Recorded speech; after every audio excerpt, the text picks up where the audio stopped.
Je suis ravie de vous retrouver ce matin pour parler de constellation familiale et pour parler de vous. L'interview se situe dans le cadre de la formation L'avocat aligné. Nous allons passer ensemble une journée de constellation familiale qui termine le module communication. Et l'idée est de savoir ce qui va se passer durant cette journée pour que nos participants et nos participantes en sachent un petit peu plus.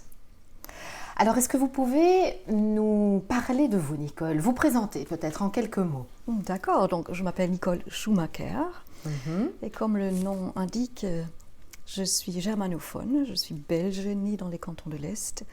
Depuis plus de 30 ans, presque 40 ans, je vis à Wezenbeek et je travaille à Wezenbeek-Oppem, près de Bruxelles. Je suis mariée presque depuis 30 ans, j'ai 2 enfants de 25 et 22 ans et je pratique les constellations familiales, le coaching et la sonothérapie. De belles disciplines. Oui. Et qu'est-ce qui vous a amené aux constellations familiales? En fait, déjà depuis 1990, je suis indépendante dans le domaine du développement personnel. Et en 2004, un collègue m'a demandé de traduire une formation de constellation familiale qui allait se donner en Belgique avec des formateurs allemands. Alors il m'a donné un livre de Bert Hellinger que j'ai lu avec énormément d'intérêt et j'étais conquise et donc je l'ai non seulement traduit cette formation mais je l'ai faite et depuis lors, donc depuis 2004, je pratique cette méthodologie en plus de ce que j'avais déjà acquis avant. Et quel est votre parcours professionnel? Qu'aviez-vous acquis avant d'en arriver aux constellations? Oui. Donc tout au départ, j'ai hésité entre la psychologie, les langues et la musique. Et au départ, j'ai choisi la musique. J'ai été au Conservatoire de Bruxelles, j'ai été à l'Institut de rythmique Jacques Lacroze, une méthode d'enseignement de la musique par le corps et l'espace, une sorte de solfège appliqué. Et j'ai travaillé quelques années là-dedans et l'intérêt pour la psychologie, surtout en voyant comment les enfants et les adultes bougeaient dans l'espace, est revenu. Et donc j'ai commencé tout un parcours de formation pendant que je travaillais à l'époque et j'ai commencé par la kinésiologie. Et donc en 1990, je me suis lancée comme indépendante en tant que kinésiologue. Ensuite, j'ai étudié la morphopsychologie et puis les constellations familiales d'abord, puis systémiques, donc d'entreprise à Paris. Et puis, j'ai vécu un peu en France et là, j'ai fait une formation de coaching et team building. Ensuite, j'ai été à Munich avec un psychiatre pour apprendre une méthode très spécifique des constellations systémiques que j'utilise beaucoup actuellement et je suis la seule en Belgique à le faire. Et j'ai aussi été formée au Big Five for Life. C'est une possibilité de déceler, de faire émerger les 5 priorités de vie. C'est aussi un outil que j'aime beaucoup. Et la dernière formation que j'ai faite était il y a 2 ans en Angleterre et en Allemagne et c'est la sonothérapie. Vous voyez ici les instruments thérapeutiques et donc le sound healing. Magnifique, magnifique, quel parcours pluriel, polyvalent, polymorphe, j'ai envie de dire aussi. Vous avez vraiment beaucoup d'arcs, beaucoup de cordes à votre arc. J'aime bien cette analogie musicale. Tout tourne vraiment autour d'une recherche d'harmonie peut-être, et des outils pour aider les personnes à y parvenir. Oui. À trouver une harmonie entre leur vie personnelle intrapsychique, entre leur domaine professionnel, au niveau systémique, que tout ça puisse trouver un accord. Majeur, j'allais dire. En tout cas, puisse s'harmoniser leur vie relationnelle et familiale. Et donc, j'aborde tous ces domaines dans mes coachings avec les personnes.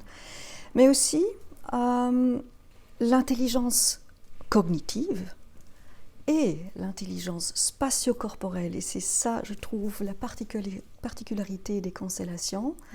Comme il y a une représentation spatiale, comme il y a donc cette externalisation de la thématique qui sinon reste dans la tête, elle est représentée à l'extérieur et ça donne la possibilité d'une métavision, d'avoir du recul et de temps en temps d'entrer dedans en 3D.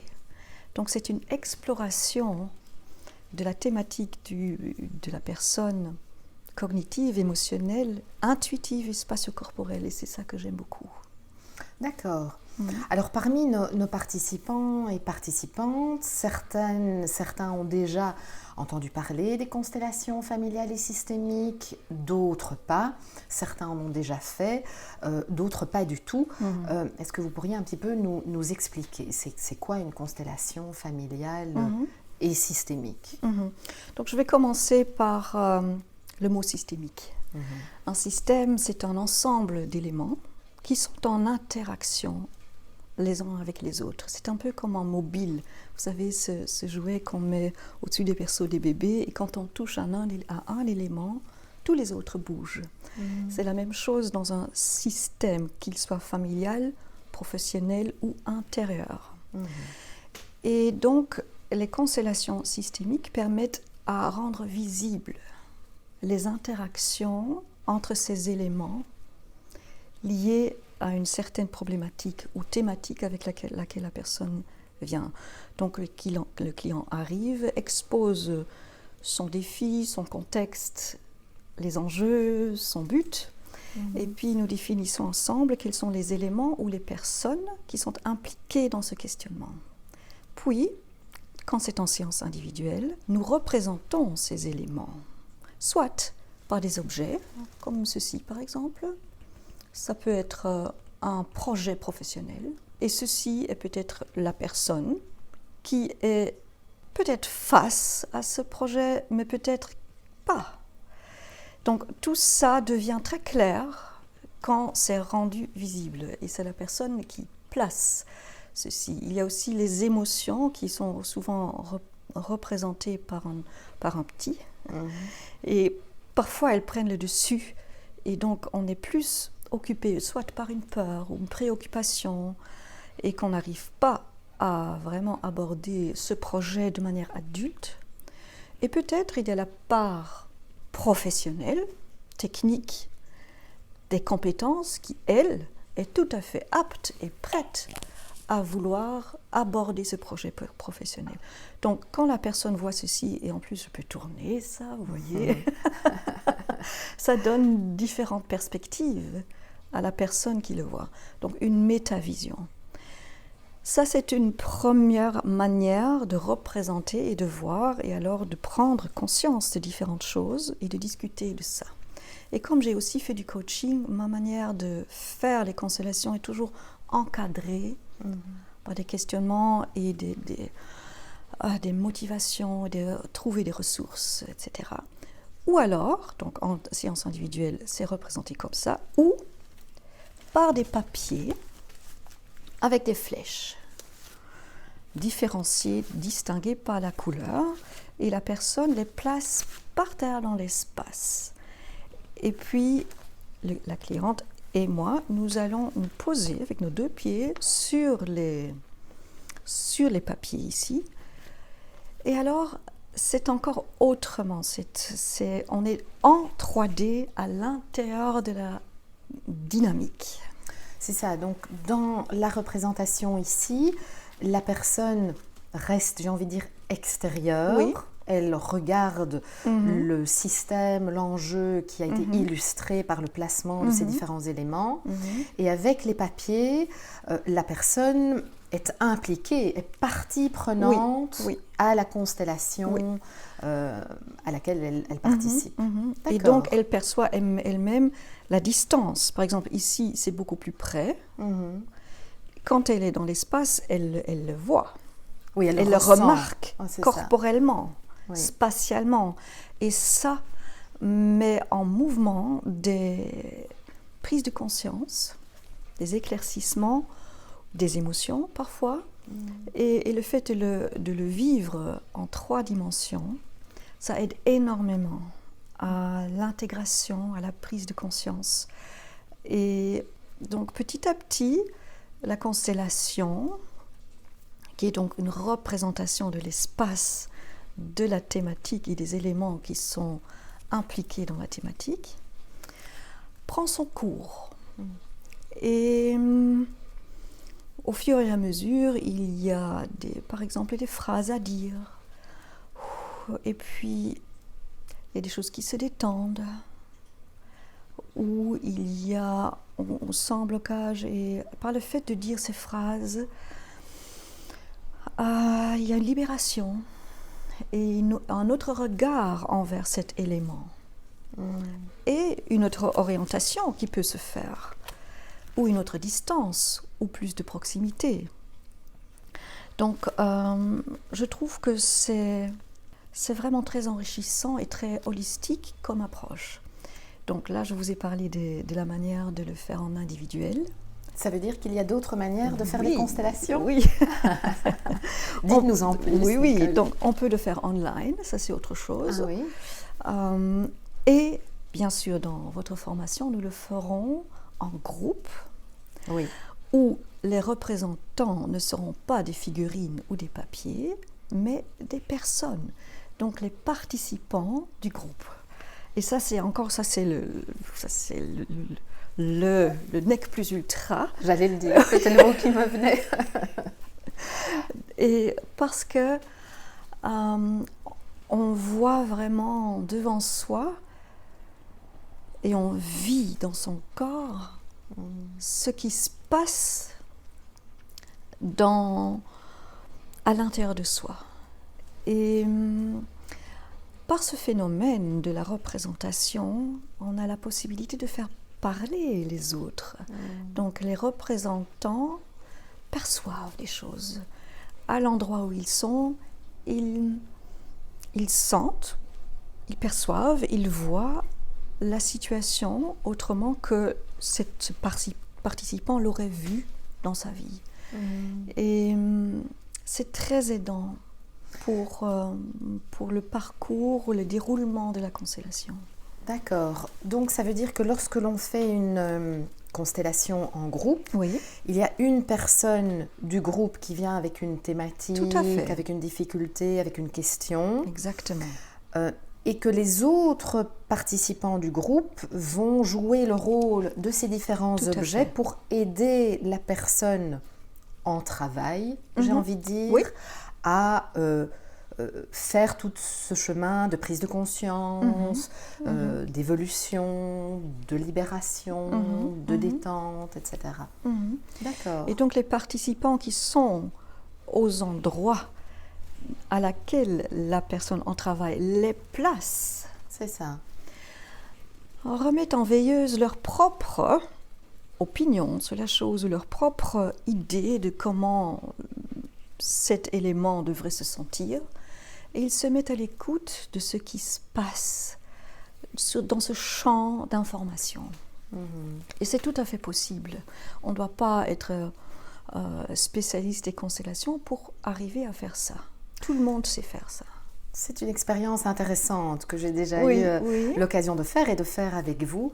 Et j'ai été très saisie des perceptions que l'on peut avoir par rapport à soi, et pour l'avoir déjà fait en groupe aussi, de ce que on peut ressentir des choses amenées par la personne en travail qui sont importantes pour elle, ou en tout cas qui font sens pour elle dans son histoire. Donc oui, c'est une expérience qui est vraiment très belle, je trouve. Et je pense que les représentants, donc, qui représentent les éléments du système de la personne au travail, en retirent beaucoup pour eux aussi. Parce que nous sommes tous humains, les problématiques, je dirais, sont universelles. Et le fait de représenter différents aspects aide énormément. Justement, je pense dans la formation d'avocat aligné aussi, où c'est important d'avoir un large éventail d'expériences humaines, tout en restant avec son professionnalisme, bien sûr. voilà, je pense que aussi pour les participants, c'est informatif et c'est aidant. Alors, vous avez parlé du fait que vous avez un bagage professionnel pluriel. Ici, nous parlons des constellations familiales. Il y a plusieurs personnes qui pratiquent des constellations familiales. Quelle serait votre caractéristique à vous dans votre pratique des constellations ? Je pense qu'il y en a plusieurs. La première est que, comme j'ai déjà dit, j'ai fait une formation de coaching en plus, donc c'est vraiment très cadré. Et bien sûr, les autres constellateurs sont très cadrés aussi, mais j'ai cet outil supplémentaire aussi de la définition de l'objectif et du parcours vers l'objectif, même si ce n'est pas en une séance où 90% du temps est une constellation. Chez moi, il y a vraiment la parole pour l'intégration, pour l'implémentation des prises de conscience faites dans une constellation qui sont vraiment mises ensemble. Et puis, je pense, une grande distinction, c'est aussi ma formation que j'ai faite en Allemagne avec le docteur Langlotz, qui est un psychiatre, qui a développé une méthodologie spécifique et avec un processus très codé, je dirais, des constellations, où il y a toujours 3 éléments présents, c'est-à-dire la personne, son enfant intérieur et sa part adulte. Est-ce qu'on rejoint un peu là l'analyse transactionnelle? Il y a des éléments, des éléments qui sont... Et c'est formidable parce qu'il s'agit d'intégrer ces différentes parties par rapport à quelque chose ou par rapport à quelqu'un ou par rapport à donc un projet, une personne ou une croyance limitante. C'est ça, donc ça c'est très important, Nicole, ce que vous dites, c'est qu'en constellation, on peut travailler sa relation avec une autre personne ou sa relation avec quelque chose de plus abstrait, un projet ou une difficulté dans sa vie professionnelle ou dans sa vie privée. Et on peut également travailler une dimension de soi à soi, intérieure, une croyance limitante, une peur. Oui. Et donc dans cette méthodologie, on apprend à être dans sa force, dans sa puissance et de savoir mettre des limites aussi. Parce que parfois, nous allons trop dans l'espace de l'autre, trop dans les émotions de l'autre, au point à ne plus savoir quels sont mes besoins actuellement, quelles sont mes émotions, ou quelle est mon attitude envers ça. Et je pense aussi, dans le métier d'avocat, peut-être, certes, il faut avoir de l'empathie et il faut garder la juste distance. Parce que l'aspect victime, etc., que beaucoup de clients, ils sont dans cette position de par le crime ou... Oui, ou l'injustice, ou la trahison, tout à fait, ou la frustration. Exactement, exactement. Donc si ça fait trop écho à une part de nous, nous avons des difficultés à garder notre capacité professionnelle. Et donc, cette méthodologie que j'ai apprise en Allemagne aide vraiment à relier les différentes parts internes pour de là aider au mieux l'autre ou de là être au mieux en relation avec l'autre sans se perdre, sans perdre l'équilibre par rapport à ses propres besoins. Retrouver une liberté finalement, oui. Une liberté juste, tout à fait, qui nous permette d'être en relation juste avec les autres, tout en se respectant en soi. Absolument, absolument. Et le dernier élément qui me différencie peut-être de la plupart des constellateurs est justement la sonothérapie et le fait que j'utilise des instruments de musique dans les constellations. Parce que les sons et les vibrations ont la faculté,